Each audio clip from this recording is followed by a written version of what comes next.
чыгышны тыңлагандан соң бер-ике генә сүз фикер әйтеп китәсем килде шәҗәрә темасына багышланган шәйме. Менә бик матур шәҗәрә тизеп куелган, әлбәттә бик матур. Ләкин бу бер тармакны Низаметдин һәм аның уллары Садри Максуди белән бәйле рәвештә күбрәк. Ләкин аның кырыйларында күрсәгез, тармак шулкадәр зур әйме, тармакланып киткән. Карасагыз, Максуд бабаның уллары күрсәтелгән анда әйме, Максуд бабаларның уллары арасында 4 бала дип анда күбрәк тә хөрсәнде. Ир балалар. Алар арасыннан киткән нәсел арасында да шулкадәр билгеле кешеләр бар икән. Кичә безнең тарих институтында конференция булды бик зур гына. Безнең менә катнашучылар партиясенең арадында.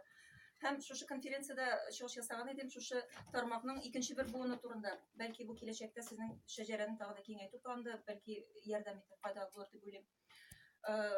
Таҗетдин бу Максуд бабаның бер улы. Ул Гайнетдин белән бер туган.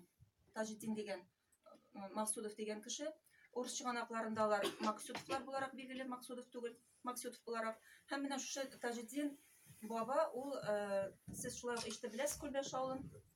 Ул Яшелүзән районында Күлбәш авылында мулла булып торган. Һәм шулкадәр атаклы, зур билгеле мулла булган Таҗетдин мулла. Аның хәтта ахун дигән дәрәҗәсе булган. Ә билгеле булганча ахун дәрәҗәсен бик күп кешеләр ала алмаган. Һәм шушы Таҗетдин мулла диния нәзарәтенә казый итеп тә санала, сайлана. Һәм 4 шартына казыйлык итә. Диния нәзарәтендә Уфада. Алтын медаль, көмеш медальләрдә бирелгән, аның документлары бар. Мин аны Уфага баргач алып кайткан идем. Һәм нәрсәсе кызык, шушы Таҗетдинның балалары да аның 6 малае булган. 2 хатыннан 6 малае бар Стамбуллар, тирә-юн авылларда. Кече Күлбәштә, Олы Күлбәштә, Уралсыда, Апсабашта, шушы тирә-як авылларда муллалык иткәннәр. 2 улы турында гына әйтеп китәсем килә. Сафиулла һәм Җәләлетдин. Җәләлетдин иң олы улы һәм ул Җәләлетдин шулай ук ахун, Сафиулласы да ахун. Җәләлетдин диния нәзарәтенә Уфага сайлана 7 тапкыр казый итеп. Атасыннан соң һәм ул 7 тапкыр казыйлык итеп саналу, ул бу гомумән диния нәзарәт тарихында бердән-бер шундый уникаль хәл буларак киреп кала. Һәм ул шулай ук туры сүзле, төп фикерле кеше буларак Уфада төпләнеп кала ул ахырдан. Уфада кымыз белән дәвалау үзәк ача.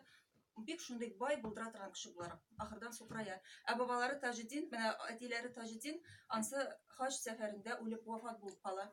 Хаҗдан кайтып кера алмый ине, туган нигезенә. Шуңа күрә аның бүгенге көндә кабере сакланмаган Күлбәштә. Ә менә инде бүгенге көндә безнең институтта аерым махсус бүлек бар. Ул мирас, тарихи мирасны өйрәнә торган бүлек. Һәм анда алар татар авылларындагы зиратлар өйрәнәләр. Һәм менә шушы бездә эшләүче бер егеткә мин әйткән идем, менә шул Максудилар булса, карабрак йөр әле дип. Һәм ул миңа инде берничә кешенең каберләрен табып бирде. Ул турыда мәгълүматлар бар. Сафиулла турында гына бер нәрсә әйтәм дә тәмамлыйм. Сафиулла икенче улы Таҗетдинның монсы инде шулай Күлбәш авылының мулласы. Һәм ул нәрсә белән тарихта билгеле, ул Садри Максуди белән бергә 7нче елда 2нче дума депутаты итеп сайлана. Казан губернасыннан авыл мулласы ул сайлана депутат итеп. Һәм инде үзен татар дөньясында көчле оратор буларак таныта. Шулай ук аның эшләгән эшләре бик күп, турыда инде әйтеп тормыйм. Менә сезгә менә игътибарыгызга шундый мәгълүматны тәкъдим итәсем килгән иде. Әгәр кирәк булса теләсәгез, шәҗәрәне тагы да киңәйтер, миндә аларның балалары турында, хатыннары, балалары турында мәгълүматлар бар. Рәхмәт игътибарыгыз өчен.